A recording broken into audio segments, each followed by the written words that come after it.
Hello friends, welcome to Savitri's kitchen Tamil. இன்றைக்கி இந்த வீடியோவில் என்ன பார்க்க போகிறோன்னா, ஹோம்மேட் பன்னீர் எப்படி பண்ணுறதுன்னு தாங்க பார்க்க போகிறோம். ஸ்டெப் பை ஸ்டெப் சில டிப்ஸும் சொல்லியிருக்கேன், அதனால் வீடியோ ஸ்கிப் பண்ணாமல் பாருங்கள். நான் 1/2 லிட்டர் பால் எடுத்திருக்கேன், க்ரீன் பேக்கெட் எடுத்திருக்கேன். இதில் லோ ஃபேட் இருக்கனால பன்னீர் கம்மியாக தான் கிடைக்கும். உங்களுக்கு நிறையா பன்னீர் வேணும் 1/2 லிட்டர்லையா அப்படின்னா நீங்கள் இந்த மெரூன் கலர் பேக்கெட் எடுத்துக்கோங்க. இது ஃபுல் க்ரீமி மில்க், அதனால நம்மளுக்கு நிறையா ஃபேட் இருக்கனால பன்னீரும் அதிக அளவு கிடைக்கும். இப்போ நெக்ஸ்ட்டு பால் கொஞ்சம் ஓரளவுக்கு சூடாகிடுச்சு. இப்போ நான் இதில் எலுமிச்சைப்பழம் பிழிஞ்சு விட்டுக்க போகிறேன். நீங்கள் எலுமிச்சைப்பழத்துக்கு பதிலாக வினிகர் கூட யூஸ் பண்ணிக்கலாம். வினிகர் யூஸ் பண்ணால் நம்ம பால் திரிஞ்சு பன்னீர் எடுக்கும்போது நம்ம அதிக அளவு கழுவணுன்ற அவசியம் இல்லை. எலுமிச்சைப்பழம் போட்டோம்னா ஒரு 2-3 டைம் பன்னீரை நல்லா அலசணும், இல்லைனா அந்த புளிப்புத்தன்மை பன்னீரில் இருக்கும். இப்போ எலுமிச்சைப்பழம் புழிஞ்சிட்டு நான் பாலை நல்லா கிண்டி விட்டுட்ருக்கேன். இப்போ பாருங்கள், பால் கொஞ்சம் கொஞ்சமாக திரிய ஆரம்பிச்சிருச்சு.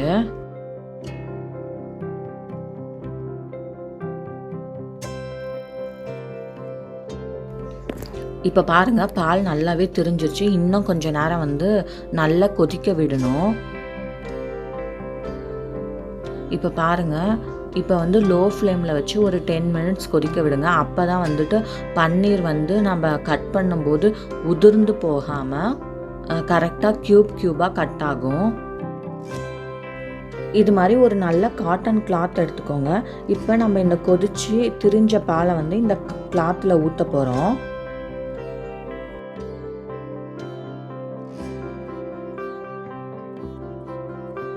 இப்போ பாருங்கள், நான் எல்லா பாலையும் நல்லா ஊற்றிட்டேன். இப்போ நல்லா வடித்து எடுத்துக்கலாம். நெக்ஸ்ட்டு இந்த வாட்டரை நம்ம வேஸ்ட் பண்ணாமல் ஸ்கின் கேருக்கு ஏதாவது பேக் போடும்போதோ இல்லை ஹேர் மாஸ்க் போடும்போதோ யூஸ் பண்ணிக்கலாம். இதில் நிறைய ஹெல்த் பெனிஃபிட்ஸ் இருக்குது. நெக்ஸ்ட்டு இந்த பன்னீரை ஒரு 2 to 3 டைம்ஸ் நல்லா அலசிக்கோங்க தண்ணியில். ஏன்னா இதில் லெமன் யூஸ் பண்ணியிருக்கனால நல்லா அலசிக்கோங்க, அப்போ தான் அந்த ஸ்மெல்லெல்லாம் வராமல் இருக்கும். இப்போ பாருங்கள், நான் நல்லா அலசிட்டு அந்த தண்ணியை நல்லா வடித்து எடுத்துக்கோங்க.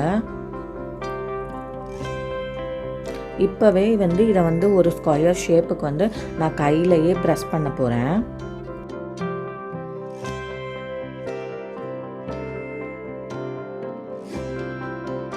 இதில் இன்னும் கொஞ்சம் தண்ணி இருக்குங்க. அதனால் என்ன பண்ணலான்னா, இந்த பன்னீர் மேலே ஒரு கப் வச்சு அது மேலே வெயிட் வச்சிங்கன்னா இருக்க எக்ஸ்ட்ரா வாட்டரும் வடிஞ்சிடும். ஒரு 1/2 ஹவரில் எக்ஸ்ட்ரா வாட்டரும் வடிஞ்சிடும். அதுக்கப்புறம் என்ன பண்ணலான்னா, இந்த பன்னீரை ஒரு பாக்ஸில் போட்டு ஃப்ரிட்ஜில் ஒரு 4 hours ஸ்டோர் பண்ணிங்கன்னா போதும். செம்மையான பன்னீர் நம்மளுக்கு ரெடி ஆகிடும். இப்போ பாருங்கள், 4 hours கழித்து நான் ஓப்பன் பண்ணுறேன். பன்னீர் நல்லா செட் ஆகிடுச்சு. இப்போ இதை நம்ம க்யூபாக கட் பண்ணிக்கலாம்.